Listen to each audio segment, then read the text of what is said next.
Bonjour, c'est Pasteur Nadine. Je suis contente d'être avec toi et ce peu importe où tu nous suis. Alors aujourd'hui, je poursuis la série Tu peux vivre libre. Les dernières semaines, on a eu l'occasion d'écouter des messages, des talk-shows qui nous ont vraiment édifiés. On a eu aussi plusieurs invités, dont le pasteur Atoms Mbouma. Donc si tu as manqué ça, écoute, tu peux aller réécouter tous ces messages et talk-shows sur notre chaîne YouTube La Liberté Live. Là, tu vas être vraiment béni. Donc tu vas pouvoir réécouter les messages et suivre notre contenu. Donc pour faire ça, abonne-toi à la chaîne laliberté.live. Alors je suis vraiment bénie d'être avec toi, comme je disais tout à l'heure. J'espère que tu vas bien et ce peu importe où tu te trouves parce que nous avons du monde qui nous suit un peu de partout.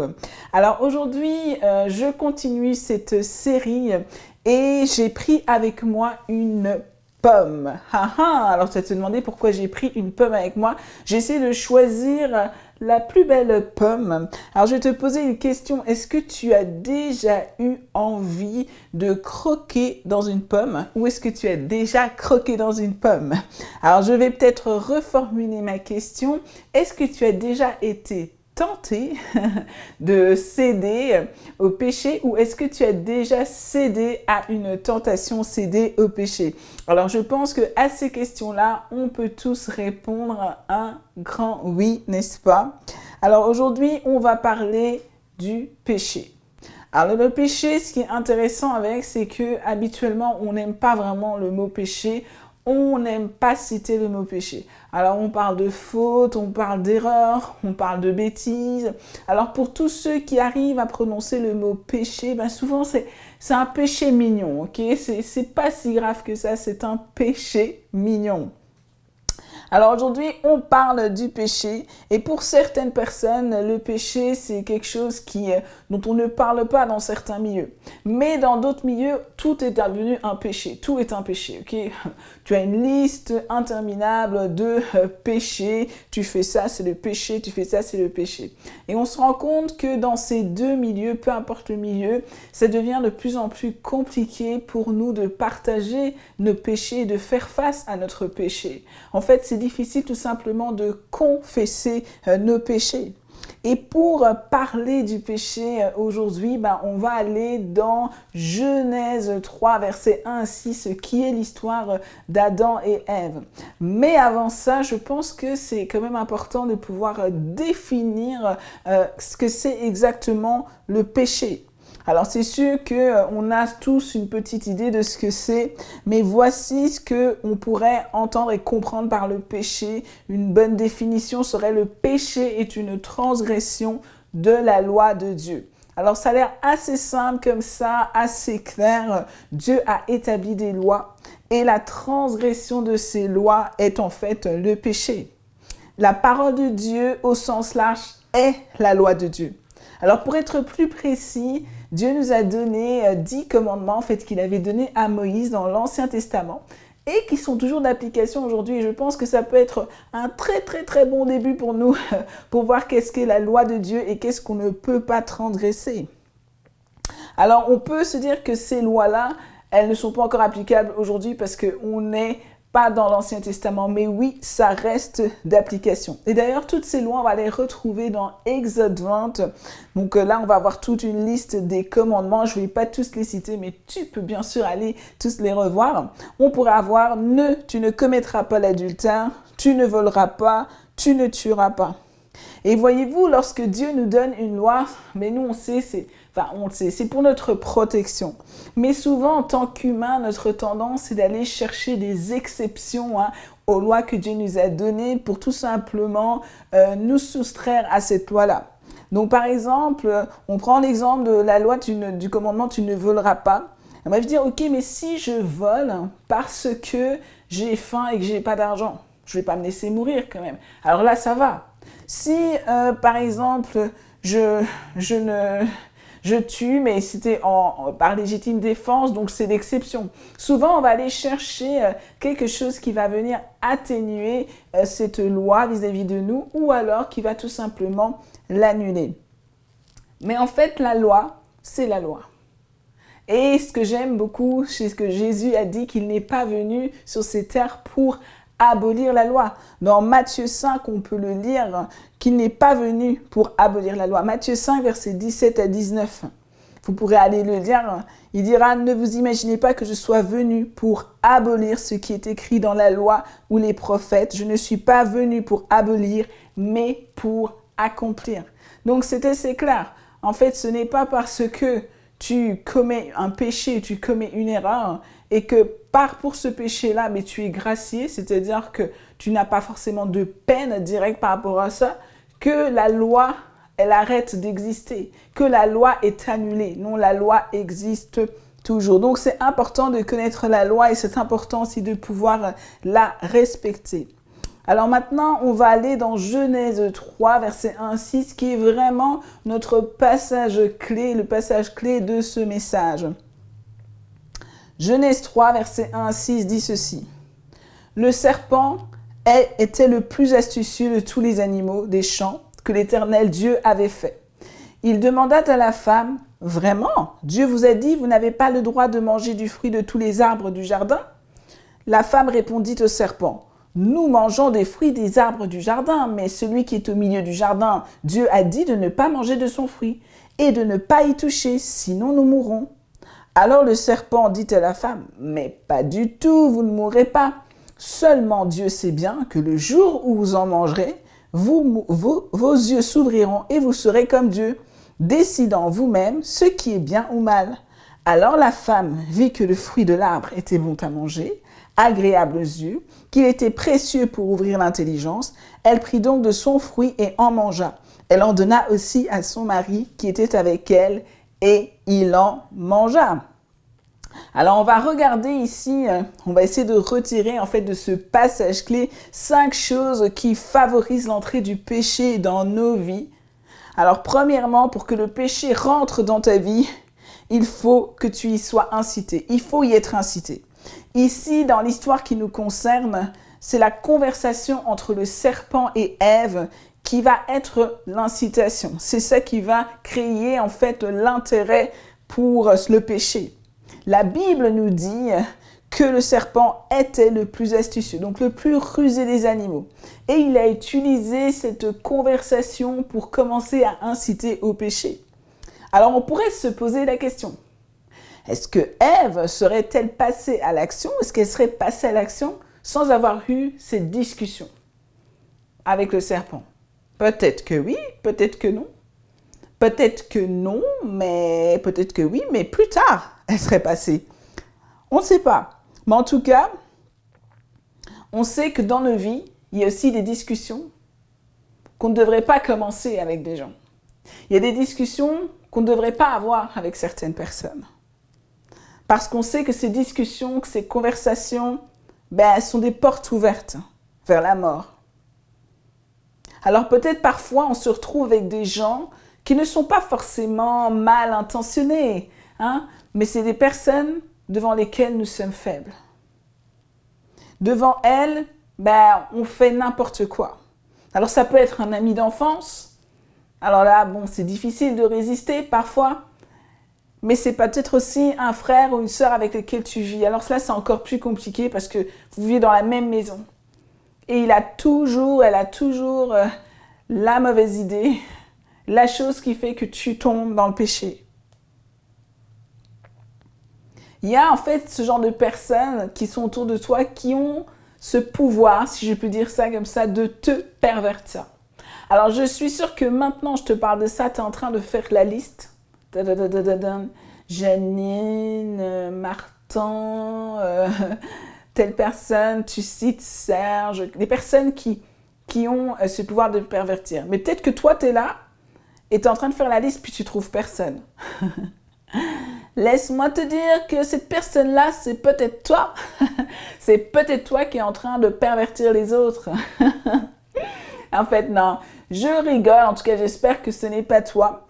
Et sans rire, ce qui est vraiment important, c'est qu'il faut faire attention de ne pas commencer la mauvaise conversation avec la mauvaise personne.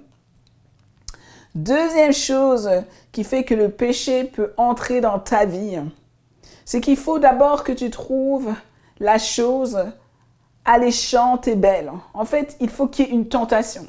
Tu vois, on a parlé de incitation, mais il faut après qu'il y ait une tentation. Quand tu es incité, ça ne veut pas dire que c'est quelque chose forcément qui t'intéresse. C'est quelque chose qui t'est suggéré, mais peut-être tu n'as pas d'intérêt.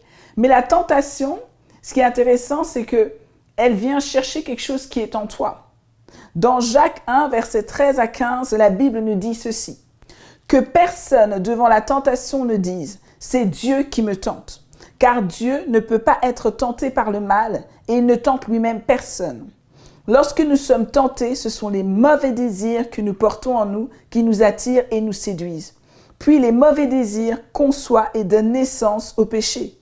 Or, le péché, une fois parvenu à son plein développement, engendre la mort. La réalité, c'est que la tentation trouve écho en nous, car nous avons déjà de mauvais désirs. Et c'est une chose que nous devons savoir, c'est une chose que tu dois savoir et que tu dois reconnaître. Et tu dois aussi te connaître. Parce que nous avons tous des faiblesses qui sont différentes. Nous avons tous des luttes et des choses qui sont compliquées pour nous, mais qui sont différentes. Tout à l'heure, je t'ai montré la pomme. Et je t'ai dit, as-tu déjà été tenté de croquer dans une pomme? Alors peut-être que pour toi, la pomme, ça veut rien dire parce que tu n'aimes pas les pommes, ok? Alors je peux changer, je dis, est-ce que tu as déjà été tenté par le fait de manger une pizza? Peut-être que ce n'est pas une tentation pour toi non plus de manger une pizza. Alors là, tu te dis, mais c'est impossible, quoi. Je veux dire, il y a 2 fils, tout le monde est tenté de manger une pizza. Eh non, eh non. J'ai déjà rencontré quelqu'un qui n'aimait pas les pizzas. En tout cas, ce qui est sûr, c'est que tu dois savoir exactement qu'est-ce qui te tente et qu'est-ce qui est ta faiblesse. Tu dois te connaître absolument. Tu sais pourquoi? Parce que c'est exactement à cet endroit-là que l'ennemi va venir frapper. Exemple, si toi et moi, on se retrouve sur un ring de boxe, par exemple, et que je sais que tu as un problème à ton genou, d'accord? Mais si moi, par exemple, je ne suis pas vraiment une adversaire juste, eh ben, je pourrais faire en sorte de te donner un coup par là, ok? Je ne connais pas toutes les règles de la boxe, mais je pourrais être capable d'aller te donner un coup dans ton genou pour te faire mal et t'affaiblir, parce que je sais que tu es déjà faible à cet endroit-là. Eh bien, tu vois, l'ennemi, lui, il n'est pas non plus un adversaire juste. Il n'est pas du tout juste, lui. Eh bien, il connaît ta faiblesse et il va juste frapper là. Il sait ce qui est tentant pour toi, il sait ce pourquoi tu ne peux pas résister et c'est difficile pour toi. Il va venir frapper là. Tu vois, lorsqu'il est approché Ève, il n'a pas approché Ève en lui proposant un bon steak. Bon, moi j'aurais préféré, mais il n'a pas proposé un bon steak. Et pourquoi? Pourquoi, selon toi, il n'a pas proposé un bon steak à Ève? Ève et Adam, eux, ils ne mangeaient pas de steak. C'était les amis des animaux, ok? Eux, ce qu'ils mangeaient, c'était des fruits. Ce qui était alléchant pour eux, c'était les fruits. C'était pas un bon steak, tu vois? Donc, il est venu avec quelque chose qui pouvait vraiment, potentiellement les intéresser. Et c'est ce qui va se passer avec nous. Voici avec quoi nous allons être tentés. Et c'est quelque chose qui fait écho à ce que nous avons en nous-mêmes. Et il va falloir que je place des barrières autour de moi, autour de toi, si tu ne veux pas tomber. Et pour placer ces barrières, il faut commencer par des petites choses, c'est-à-dire que tu vas être redevable vis-à-vis de quelqu'un. Ça veut dire quoi? Être redevable par rapport à tes faiblesses. Tu sais que toi, tu tombes toujours là-dedans, peu importe ce que c'est, tu en parles à une personne qui va pouvoir t'accompagner. Quelqu'un qui sait que tu luttes avec ça. Trouver les moyens justement de ne pas tomber là-dedans. Mettre des barrières. Si tu tombes toujours dans la même chose avec la même personne, je pense qu'il est temps peut-être d'arrêter de voir cette personne. Et si c'est toujours dans un certain lieu, il est peut-être temps d'arrêter dans un certain lieu. Parce que c'est ta lutte, c'est pas ton pasteur qui lutte avec ça, ni tes parents, ni ton frère, ni ta soeur. Chacun a ses luttes. Et même si ce sont des luttes qui se ressemblent, ou même exactement les mêmes, c'est pas exactement la même chose parce que toi-même, tu dois te battre avec ta propre lutte. Et donc, c'est à toi de faire un pas. Il n'y a pas quelqu'un qui va le faire à ta place. Donc, tu dois te lever. Tu dois résister. Et résister implique toujours une action. Tu ne peux pas rester passif. Il n'y a pas de résistance passive. Là. Il faut absolument que tu te mettes en mouvement. 3. Pour que le péché rentre dans ta vie, qui est la troisième chose, il faut que tu aies un doute sur la parole de Dieu. Alors on se souvient dans le passage qu'on a lu, le passage clé, le serpent va dire « Dieu vous a dit que vous ne pouvez pas manger quelque chose du genre, vous ne pouvez pas manger de tous les fruits. Hein? » Ben, il savait que ce n'était pas vrai, que ce n'était pas tous les fruits, c'était juste un fruit d'un arbre spécifique. Il vient semer le doute sur la parole de Dieu. Et dans nos vies, ça pourrait prendre cette forme-ci, par exemple. Est-ce que tu crois vraiment que Dieu est contre le fait que tu reçoives un cadeau en échange d'un service rendu dans ton entreprise? Écoute, c'est pas toi qui est à la base de la corruption, hein? C'est pas comme si tout le monde ne le faisait pas, tu vois.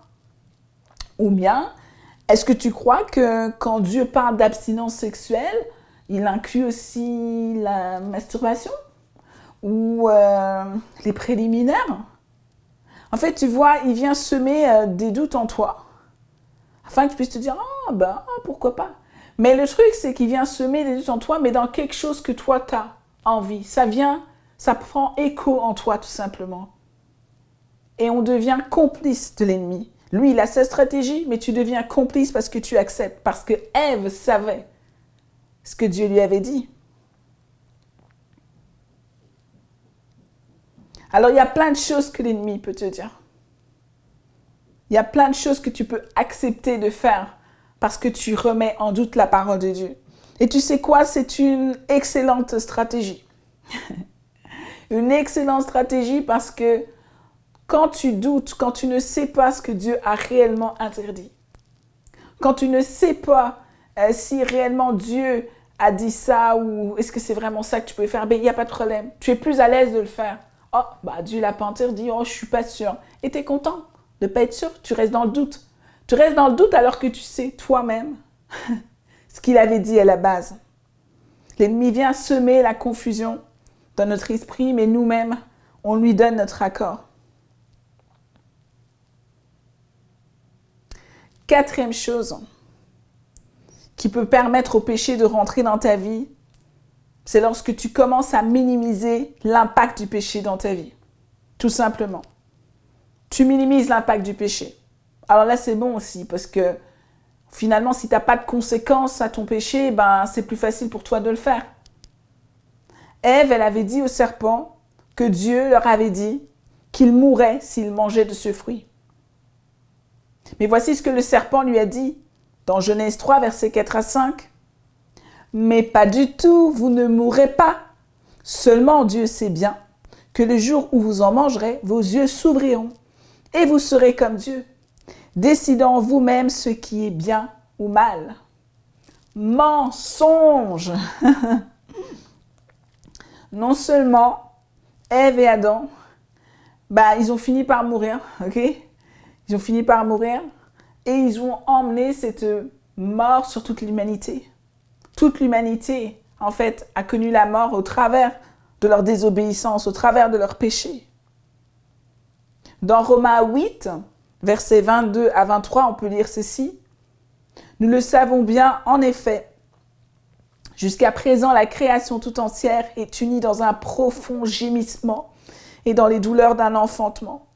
Elle n'est pas la seule à gémir, car nous aussi qui avons reçu l'Esprit comme avant-goût de la gloire, nous gémissons du fond du cœur en attendant d'être pleinement établis dans notre condition de fils adoptifs de Dieu, quand notre corps sera délivré. »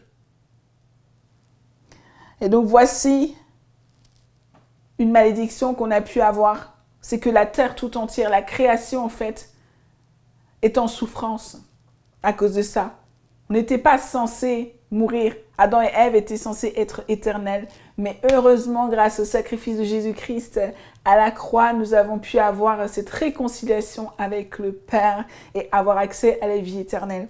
Mais tu vois, c'est quelque chose qui nous était déjà donné. Donc l'ennemi nous emmène dans un mensonge dans lequel on plonge. Par exemple, qu'est-ce qu'il pourrait te dire? Si tu voles, tu n'iras pas en prison. Parce que d'ailleurs, personne ne sait que c'est toi qui auras volé. Si tu mens à ton boss au sujet de telle affaire, personne ne pourra prouver et puis ça ne te coûtera pas ton emploi. Mais sache que la réalité, elle est tout autre. On l'a vu avec Adam et Ève et on en subit encore les conséquences aujourd'hui. Mais pour nos vies, c'est souvent dramatique aussi. Parce que la réalité, c'est que si tu voles aujourd'hui, tu as des chances d'avoir des ennuis avec la justice. Je ne sais pas si c'est une chance, mais c'est ça. Tu risques d'avoir des problèmes avec la justice. Si tu trompes ton mari, ta femme, ton mariage il risque d'être détruit, brisé. Tu pourrais aussi contracter une maladie sexuellement transmissible, tu pourrais avoir le sida puis en mourir. Et je me souviens d'une famille qu'on connaissait très bien dans mon enfance. Le père était assez bien établi, ils avaient une bonne situation, ils étaient bien, ça allait, en tout cas d'apparence. Et un jour, par infidélité, le mari a contracté le sida. Et il a transmis le virus, le sida, à son épouse, qui elle aussi a transmis à sa fille. Et ça a été vraiment un ravage, quelque chose de dramatique en fait dans cette famille, comme quoi tu passais d'une famille ok, où tout semblait bien, et puis tout d'un coup, un seul péché, une seule erreur, et bam. Et c'est ça avec le péché, c'est que tu sais pas. T'en as qui vont le refaire 10 fois, puis il ne va jamais rien se passer. Toute leur vie, il ne va pas se passer des conséquences sur la terre. Comme tel. Mais toi, bam, tu fais une chose, et voici que tu as directement toutes les conséquences. Mais tu vois, le truc, c'est qu'avec le péché, c'est que nous, on essaie toujours de minimiser notre péché. Notre péché, il n'est jamais aussi grand que le péché de telle personne. Moi, mon péché, il n'est pas aussi grand que celui de Dan. Il n'est pas aussi grand que celui de Francine, ok? C'est pas pareil que Mélissa non plus. Et dernièrement, je me souviens, ma fille Céleste, elle est venue vers moi, ma fille, elle a 5 ans, et elle a écouté le témoignage de son père qui expliquait comment il s'était converti, mais sa vie d'avant. Et elle est venue après ça, et j'étais assez étonnée quand même, elle est venue, elle m'a dit « Maman, est-ce que toi aussi, tu faisais des bêtises comme papa ?» Moi, j'étais un peu choquée, je me disais dans ma tête de quelles bêtises elle parle, tu sais. Non, j'étais pas dans les bars, tu sais, j'avais peur qu'elle ait une image un peu bizarre de moi. Et mon premier réflexe, c'était de lui dire non. Après, c'est comme si l'esprit m'a juste repris, puis j'ai dit, en fait, oui, mais c'était pas exactement la même chose. Mais elle m'a posé la question entre-temps, ah ok, est-ce que c'est parce que toi, tu connaissais Jésus? J'ai dit, oui, je connaissais Jésus. Mais tu dois savoir que chaque personne qui connaît Jésus, avant de le connaître, a fait des bêtises. C'est ça. On ne disait pas péché parce qu'il ne connaît pas très bien, mais bêtises. Puis j'ai dit, oui, quand on accepte le Seigneur Jésus-Christ, c'est ça, on commet toujours des erreurs, on pêche toujours. Tu vois comme c'est difficile de pouvoir dire péché finalement. On pêche toujours. C'est peut-être pas les mêmes choses, mais on pêche toujours. Et on a besoin de repentance, on a besoin de demander pardon au Seigneur, à Jésus-Christ tous les jours en fait. Tous les jours de nos vies, pour les choses qu'on dit, pour les choses qu'on pense, qui ne sont pas conformes à sa parole. Donc j'ai essayé d'expliquer ça dans des mots accessibles pour les enfants. Mais c'est ça. Mon point, c'était de dire qu'on a cette tendance à se dire que nous, finalement, notre péché, il n'est pas si grand. C'est pas pareil. Et même si tu compares le péché, vous faites la même chose. Toi, tu fais exactement la même chose que ta voisine, mais pour toi, tu as des circonstances atténuantes. Moi, si je l'ai fait, c'est parce que, j'avais pas le choix. Mais pour l'autre, c'est « Hey, t'as vu ce qu'elle a fait et tout ?» C'est spécial, Mais je pense qu'on devrait toujours manifester la grâce face au péché des autres. C'est sûr, on n'est pas là pour juger les gens, on est là pour prier pour eux, les accompagner et les guider tant qu'on peut, vers le Maître en tout cas. Mais on ne doit pas non plus minimiser la gravité, en fait, l'impact du péché dans nos propres vies. Ok ? Donc on devrait toujours manifester la grâce face au péché des autres, sans pour autant minimiser sa gravité dans nos propres vies. C'est important à retenir ça. 5e point, pour que le péché rentre dans ta vie, il faut que tu passes à l'acte. Ok, le péché, il faut que tu le consommes, quoi. Je veux dire, tu peux pas rester au stade de l'idée, enfin. Il faut qu'il se passe quelque chose. Et encore là, quand tu consommes, je voudrais te dire que il y a toujours un moment où tu peux arrêter, où tu peux t'arrêter. Parce qu'il y a une espèce de mensonge que l'ennemi peut te donner, que nous pouvons avoir finalement, c'est dire, de toute façon, tu as déjà commencé. Tu as déjà commencé ton péché, donc tu peux continuer. De toute façon, c'est déjà entamé, quoi. Mais non, en fait, le péché, c'est pas un repas, quoi. C'est pas fini ton assiette. Tu as commencé, tu finis ton assiette. Non. Tu peux t'arrêter en chemin, tu peux décider de t'arrêter. Et parfois, l'ennemi nous garde là-dedans, parfois on se garde là-dedans parce qu'on se dit, mais là, voilà, j'ai déjà commencé. Tu as commencé à regarder de la pornographie pendant 5 minutes, et bien 5 minutes versus toute une nuit, il n'y a pas photo. Il faut que tu t'arrêtes. Et tu peux t'arrêter. Et c'est pas la même chose, c'est pas vrai que c'est le même impact. Pas du tout. J'ai jamais entendu non plus une personne me dire qu'elle était tombée enceinte hors mariage en ayant embrassé quelqu'un. Ça, c'est juste ce qu'on dit aux enfants. Si tu fais un bisou, moi, on dit ça à ma fille, si tu fais un bisou à un garçon sur la bouche, là, c'est comme ça qu'on fait des bébés. C'est ça qu'on lui dit. Mais nous, on le sait bien que c'est pas ça. Donc, tu peux t'arrêter. Alors, du coup, elle a vraiment peur des bisous sur la bouche. On a trouvé le bon truc. On est tranquille pendant quelques années. Donc, c'est ça. Donc, c'est de dire que tu peux t'arrêter à chaque moment. Tu peux t'arrêter. Et même si tu as consommé, même si tu es arrivé jusqu'au bout, tu peux décider d'arrêter ce comportement, de ne pas recommencer et demander pardon à Dieu. Ça, c'est important. Et on remarque dans l'histoire d'Adam et Ève, mais il n'y a pas eu, en fait, ce moment de pardon. En tout cas, on ne le voit pas. Et ce qui est important pour demander pardon, c'est qu'il faut que tu puisses reconnaître ta responsabilité dans ton péché. Et c'est ça que tu dois faire. Tant que tu ne reconnais pas ta responsabilité dans le péché, tu ne pourras pas être libre. Et tu ne pourras pas, en fait, tout simplement avancer parce que tu t'emprisonnes. Lorsque tu ne reconnais pas ta part de responsabilité dans le péché, tu te disposes tout simplement à pouvoir recommencer à pécher. C'est tout ce que tu fais. Et c'est pour ça que c'est important de pouvoir confesser son péché, de pouvoir parler de son péché. Souviens-toi, je disais que c'est compliqué. Aujourd'hui, c'est difficile pour les gens de parler de leur péché, de faire face à leur péché. Et ça aussi, c'est une belle arnaque du diable. Parce que tu n'en parles pas. Alors qu'en fait, lorsque nous, on confesse nos péchés devant Dieu, tout simplement, il nous pardonne. On peut avancer. On confesse nos péchés aussi les uns aux autres. Et on est guéri, on est restauré. Amen. Donc c'est vraiment ça. On peut voir qu'ils n'ont pas reconnu leur responsabilité dans le jardin, Adam et Ève. Ils ont rejeté la faute sur l'un et l'autre. Et ça posait un problème. Et dans cette histoire, on sait que Dieu s'est vraiment adressé spécifiquement à eux. Il leur a demandé des comptes, pas tant à Satan. Il a demandé des comptes, pas tant au serpent. Il a demandé des comptes à Adam et à Ève. Parce qu'il était intéressé par eux. Et aujourd'hui, Dieu est intéressé par toi. Et aujourd'hui, Dieu te donne cette possibilité de tout simplement marcher en conformité avec sa parole. Et tu ne peux pas y arriver tout seul, ok? Tu vas y arriver avec le Saint-Esprit qui va t'aider. Alors si tu n'es pas encore au Seigneur, tu as la possibilité d'accepter le Seigneur Jésus-Christ aujourd'hui.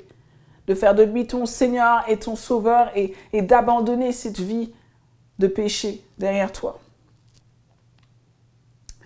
Et donc, si tu as déjà accepté le Seigneur Jésus-Christ dans ta vie, c'est possible pour toi aussi tout simplement de confesser ton péché. Et Dieu va faire le miracle dans ta vie. Et tu vas avancer dans ta vie. Ne laisse pas le péché avoir une emprise sur ta vie.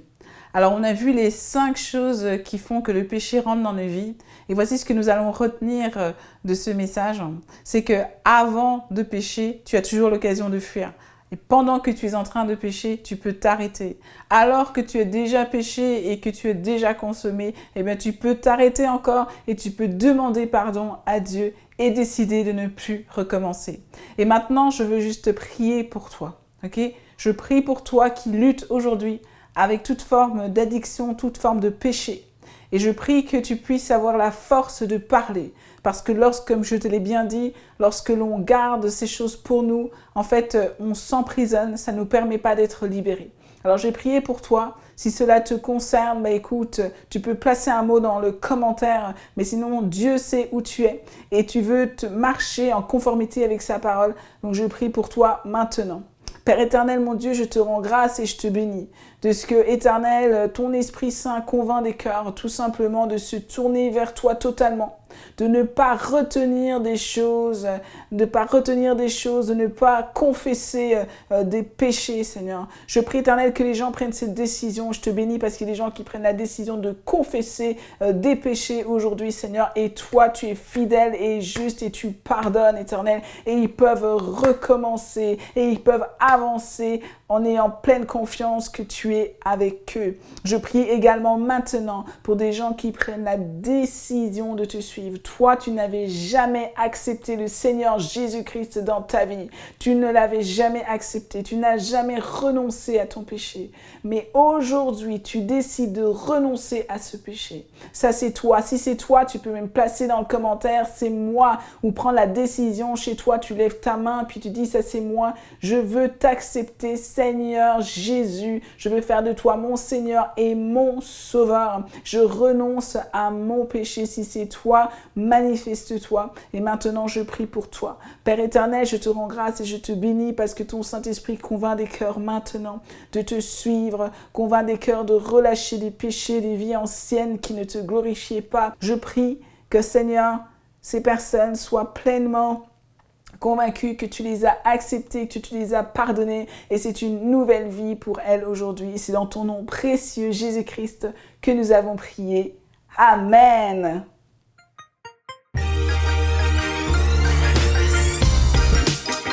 Je t'invite à rejoindre un rendez-vous en ligne ou dans ta ville. Ok, bon, mais c'est quoi exactement un rendez-vous? Un rendez-vous, c'est un groupe de 5 à 10 personnes qui se réunissent en ligne ou dans ta ville pour vivre à fond la communauté et grandir ensemble dans leur marche avec Dieu. Qu'est-ce qu'on fait dans un rendez-vous? On partage nos défis. On prie les uns pour les autres. On voit comment la Bible aussi peut nous aider pratiquement dans notre vie de tous les jours.